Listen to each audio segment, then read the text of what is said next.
گوندê sirêşme dikeve devera balekayetî ya ser bi parêzgeha Hewlêrê ve. Ev gund her dem ava ye û şêniyên wê hemû demsalên salê li gund dimînin. Xaniyên gund mîna mîmariya kevin hatine avakirin. Şêniyên gund diyar kirin ku jiyana li gund jiya li bajaran xweştir e û gotin gund aram e û berhemên wek sêv, guz, şîr, penîr û her wekî din lê peyda dibe.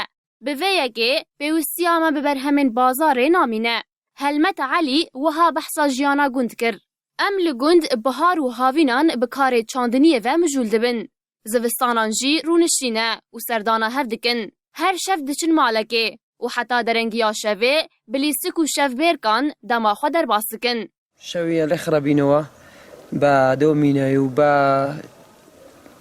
زۆرەبانە و شتیوە شەوان لە خراپبینە هەموو وەچینەکن یەکدێ خزمەکان هەر هەمووی برەی کەس نییە برێ نەستەکن یەکدێ شەوان شەوێ لە مارەچی خراپبینەوە و هەتا وەکو دەوری سەعات دەی ئەوانە بەڕێکەین هەنجار کەسەکە چین وەڵای گوند زۆر خۆشە بەدرێ من گوند لە شاری خۆشترە.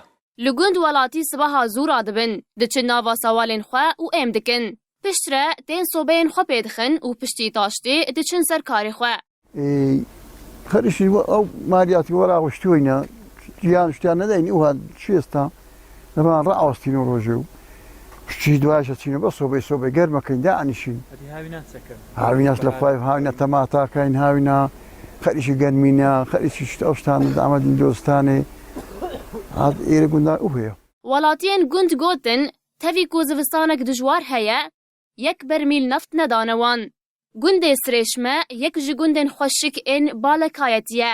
Heta niha piraniya xaniyên gund mîna berê mane. Ev yek xweşikbûnê dide gund.